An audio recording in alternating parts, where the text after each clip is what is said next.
Hello and welcome to this discussion, which will be broadcast on Earth Day, all about Tibet's environment, why it's at risk, and why Tibetans should be recognised as a frontline community in the struggle against climate change. Tibet is known as the world's third pole. It holds the third largest source of water ice in the world after the Arctic and Antarctic, water that's hugely significant for countries across Asia. Those who have been to Tibet may have a mental image and may be able to recall some of the dramatic and beautiful landscapes, among the most beautiful in the world, from pastures to rivers to these glaciers, which are so important. However, this is at risk. Due to the rapid effects of climate change, the region is vulnerable, and meanwhile, extraction projects across occupied Tibet further threaten the ecosystem, the landscape, and its people. To hear more about this today, we're honoured to be hearing from two very special people, Dechen Palmo and Tempa Gyaltsen, who both work for the Tibetan Policy Institute, a research and policy organisation based in Dharamshala that works with the Central Tibet Administration. I want to thank both of you for joining us today. Thank you, John. I wanted to talk first on a very basic level, for those who don't know, about what Tibet's environment is like, why it's known as the third pole, and also why it's significant, not just for people inside Tibet, but also across Asia. So Dechen, I wonder if you could give a very sort of simple overview about this very big question, but very important one. Okay, so hello everyone, and thank you so much, John and Akansha, and Free Tibet team for giving us opportunity to talk today. So talking about Tibet and how important it is for the world, it's we can know by different names which were given for the Tibet. Tibet is known as, third pole. Tibet is known as the world water tower of Asia. Tibet is also known as the, rainmaker. There are different names which were given for the Tibet. It shows the significance of Tibet, right? So Tibet, which has the average elevation of about 4,500 meters above sea level, and with an area of almost 2.5 million square kilometers. And it has some of the world's largest mountains, and several of them making into world top 10 list. Even the Mount Everest, which is the highest mountain in the world, it is located on the border of Tibet and Nepal, having the largest number of glaciers.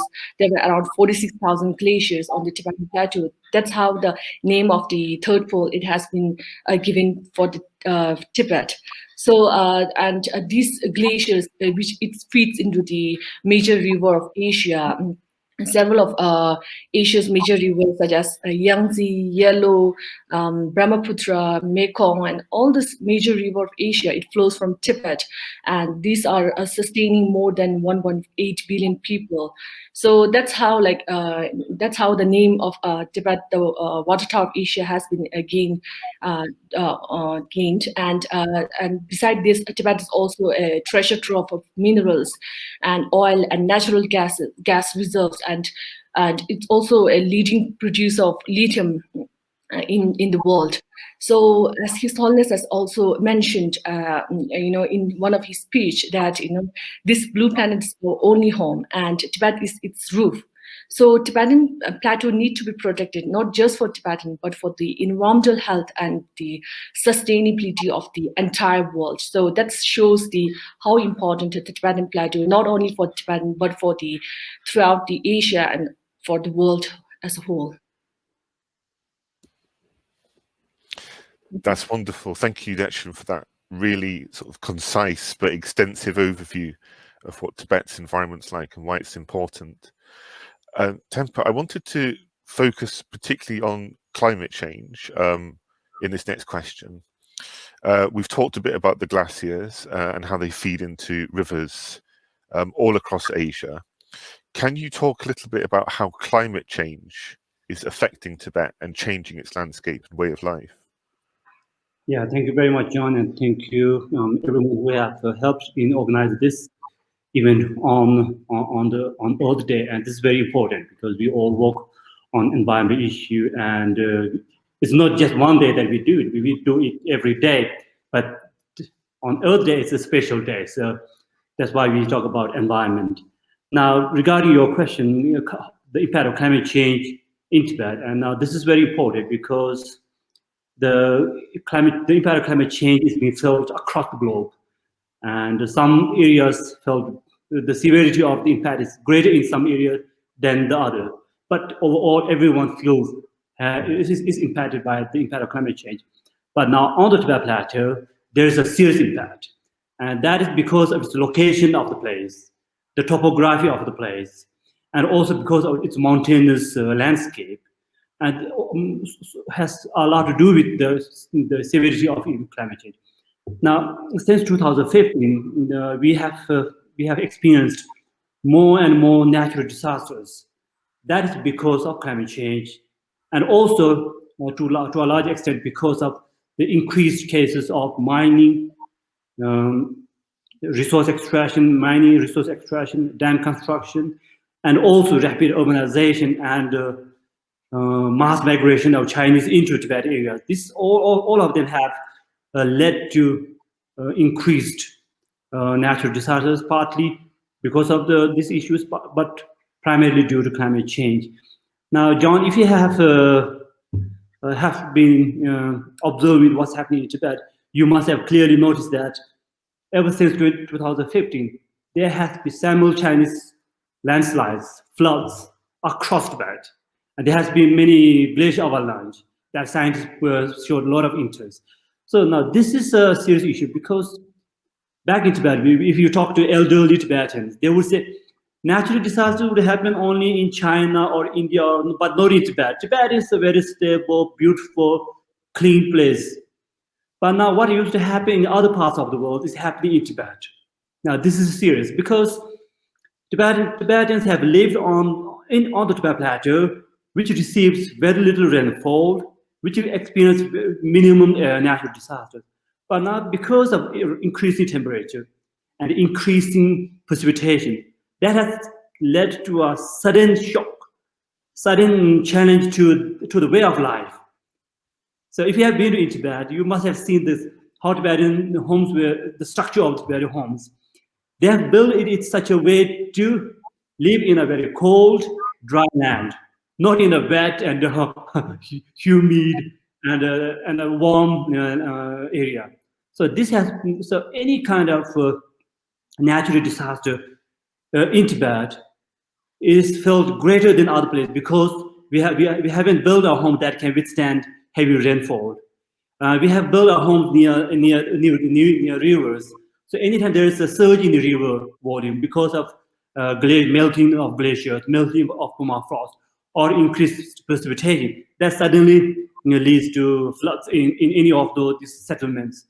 And also we have many of Tibetan homes are located on a very steep slope.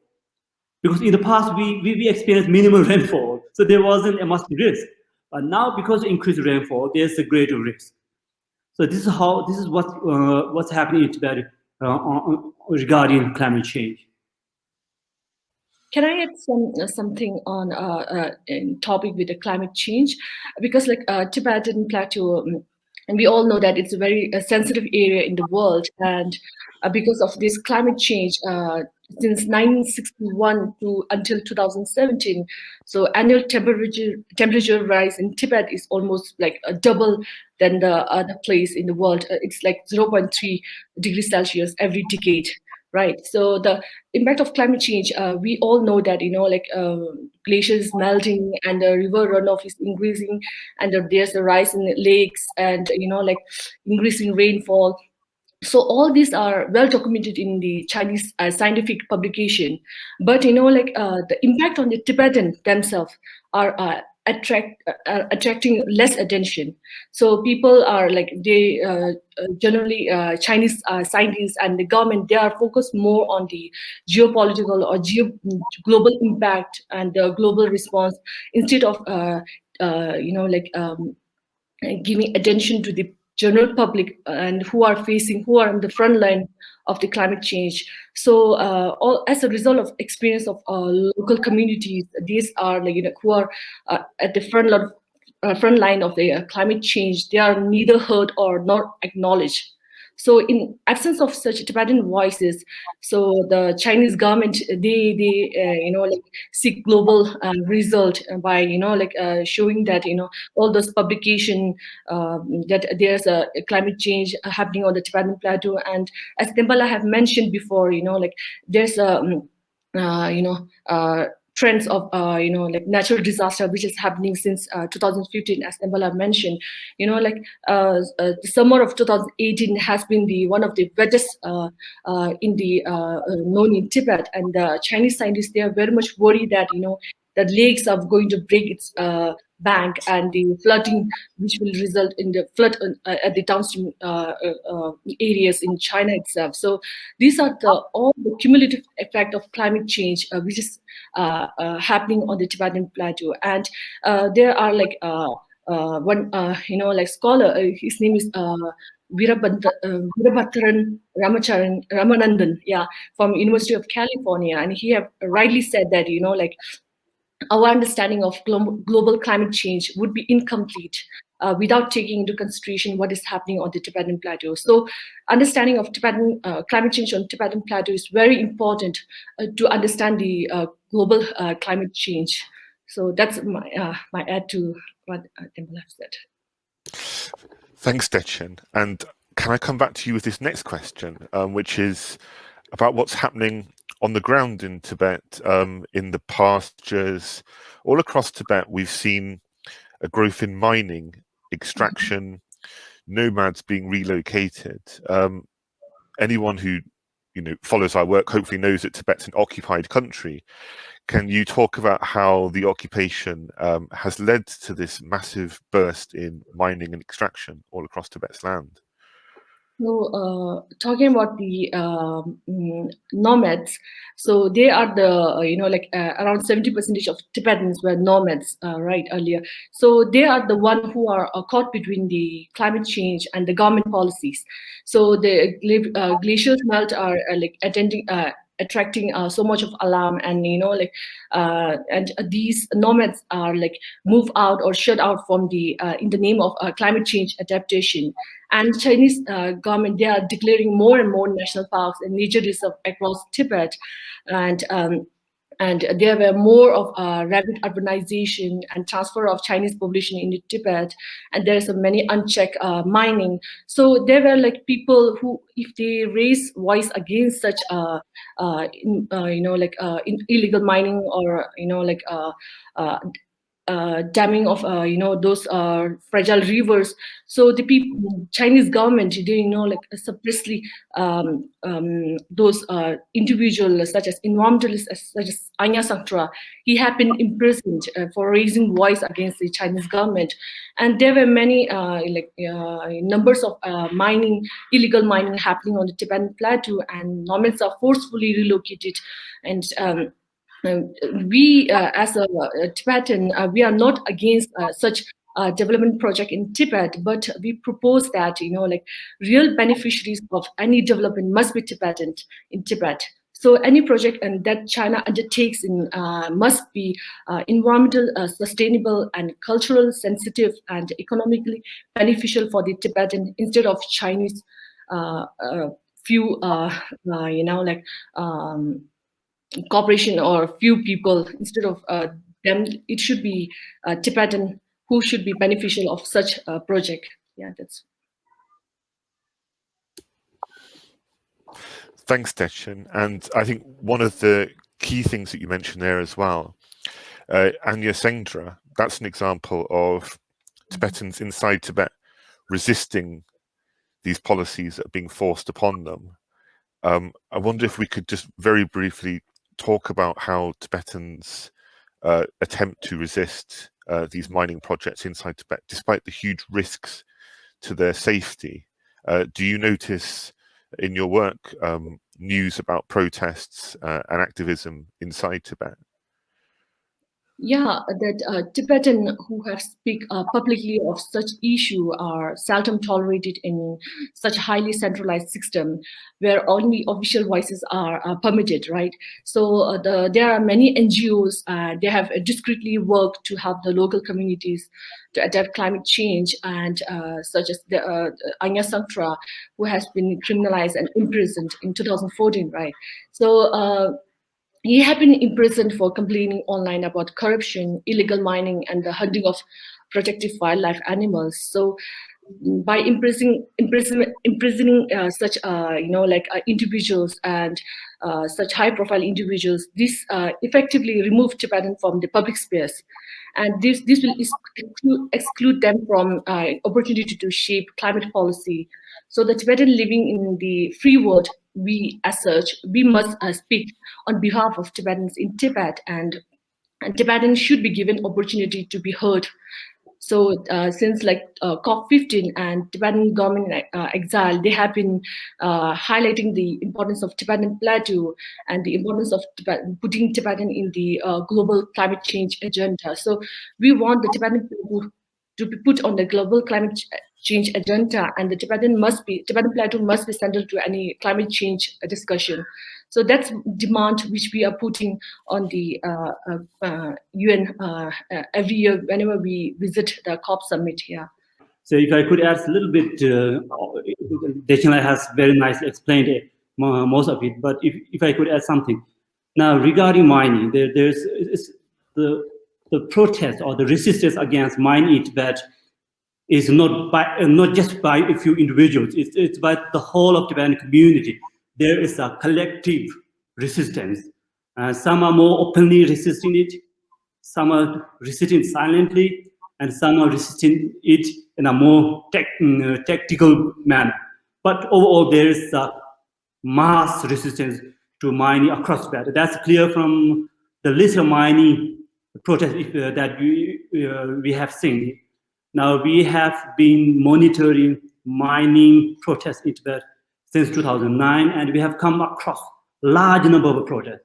So basically, most of the protests that we have seen in Tibet are related to mining. Now, this is very important. And now it's also important to understand that Tibetans are not against mining per se. Now, this is very important. Sometimes Chinese make it sound like Tibetans are against development. That's not true. We have done mining ourselves during our independent Tibet. Now, what we are against is we are against the form of mining that Chinese government pursues across Tibet.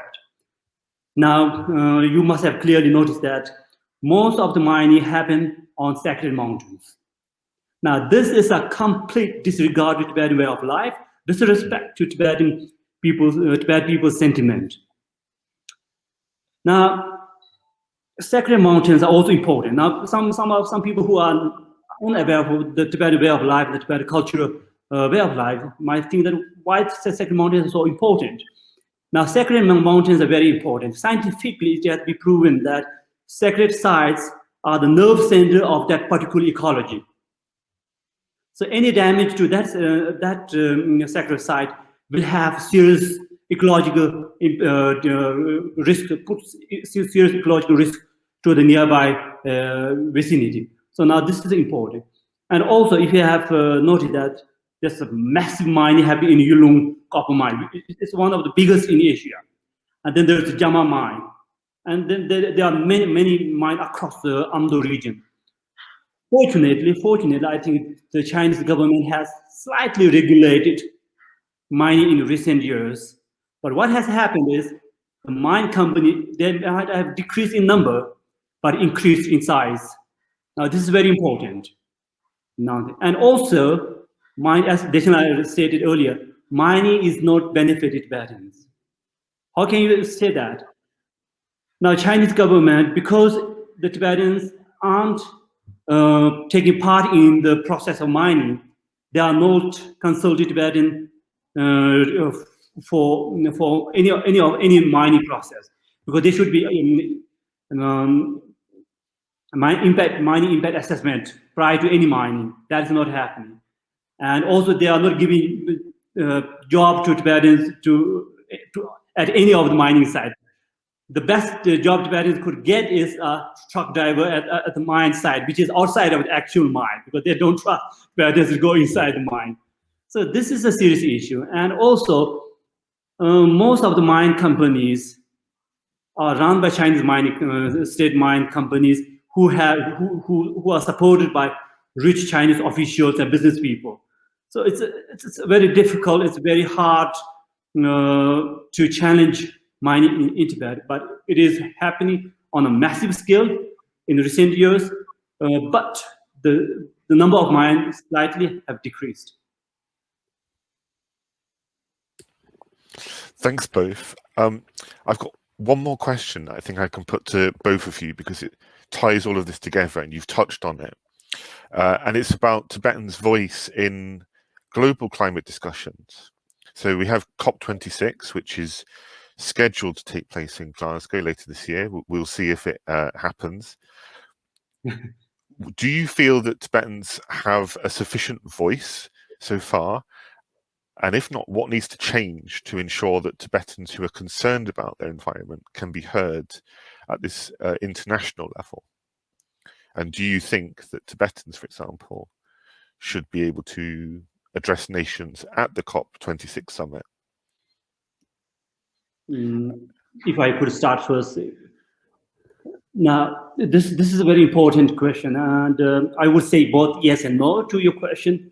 Yes, we have a strong voice at the COP because we have been attending the UN Climate Summit since 2009 regularly, and we have made massive progress when it comes to Tibet's environment. We are very happy about that. Now, if you have someone who have been working on the Tibet's environment, would definitely realize the progress that has been made in the last 10 or more years. Initially, when we went to such conferences, there were very few people who knows about Tibet, the Tibet environment importance. So we had to give that basic information, and that we have succeeded in making Tibet's environment importance known on the global stage by 2015. And since 2015, at the COP21, we have started our next stage. Now we have come away from the basic information, providing basic information about Tibet as the roof of the world, as the water top. Now that we have able to do, we have succeeded in that. Of course, not all 7 billion people will know about Tibet's environment, but large number of people who are in the field of environment have knowledge about Tibet's environment, politicians, diplomats, researchers. Now, since 2050, we have realized that now we have to move to the next stage. And the next stage is not just know about Tibet's environment, but we want it to be centered to any climate change discussion on the global stage. And we have, since 2015, we have issued something called Climate Action 10-point call to action, in which the number 1 call is make Tibet center to any climate change discussion, because Tibet is center to any climate change. Tibet Plateau both influences the impact of climate change as well as increases the climate change itself. So that's what we have been calling since 2015. And now we are very happy that since 2015, we have seen that there are more and more publications on Tibet's environment and climate glaciers, permafrost, mountainous regions, and nomads. Since 2015, there's increased publication by UN organizations, multinational organizations, that we have seen, and we are very happy about that. Now, since 2020, after 5 years from 2015 to 2020, we have moved to the 3rd stage. Now, 3rd stage is, now we are asking governments, parliamentarians to bring Tibet on to the table and make it a real issue. So that's why we have started something called parliamentary hearings. So we are very happy to see that the United States has, in the most recent Tibet Act, they have clearly mentioned the importance of Tibet Plateau and its rivers and glaciers. And now we are pushing other countries to do the same. Now this is how the Tibet, the presence of Tibet's voice on the global climate change. Now the second part, yes, we have succeeded massively from what was 10 years ago to what it is now. Of course, are we happy? Are we satisfied? Of course not.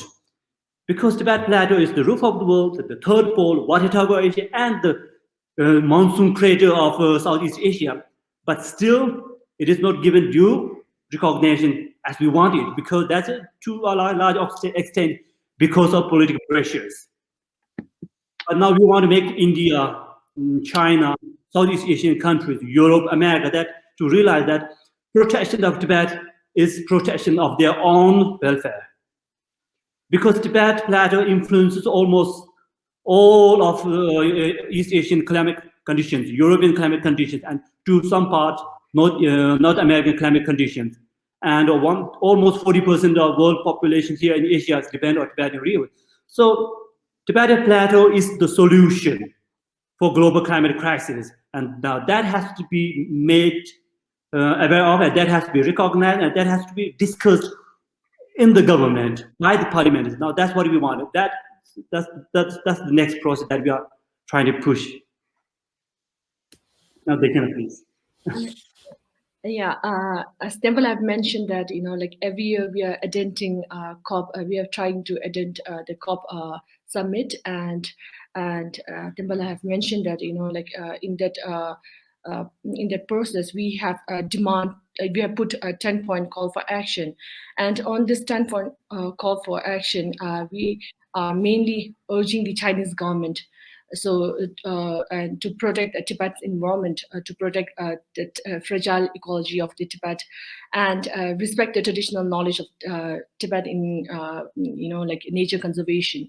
So we, as a Tibetan Central Administration, we welcome China's announcement of capping carbon emission by 2030. However, this goal must not reach on the back of Tibetans by damming the rivers or by putting the fragile ecosystem of Tibetan Plateau at the risk and endangering the lives of the Tibetan people. So these measures all should be all compromise and meaningful action on climate change. So Chinese government must rigorously enforce its environmental protection law, and it need to consult with and take into consideration of the view and needs of the Tibetan people, so including the Tibetan nomads, and in the decision making that have impact on the Tibetan Plateau. So development and urbanization of the Tibetan Plateau must be environmental sustainable, and it should take into the consideration of the Tibetan people who are the front of climate change. Now, John, if I could add just a very brief one, please. Now, on Earth Day, I really want to thank many people, because the success that we have achieved on Tibet environment is a contribution from many organizations, many people, many individuals. And it's not a success that came from last 1 or 2, 3 years.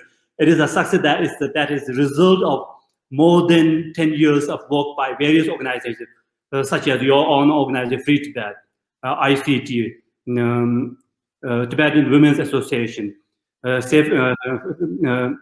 Free Student for Free Tibet, of course, then ourselves. And then there are many governments and diplomats, and also the Chinese scientists who bring out very, very good research papers on which we depend on to a great extent. And then also there are other environment organizations.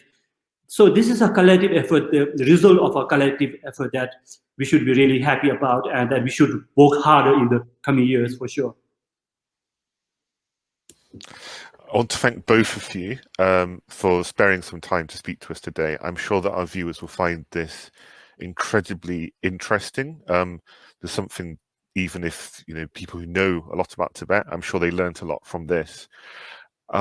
Where can people learn more about the Tibet Policy Institute's work? Could one of you give your web address, for example? You can visit tibetpolicy.net, where you can find all things about Tibet Policy Institute. And also you can visit tibet.net, where you can find a lot about Tibet environment, other issues. And also you can find the work that we do on edd.blog, where we have put our environmental works. That's brilliant. So one more time, Dechen, Palmo and Tempa Gyaltsen, thank you so much for your time. This has been a brilliant summary of Tibet's environment.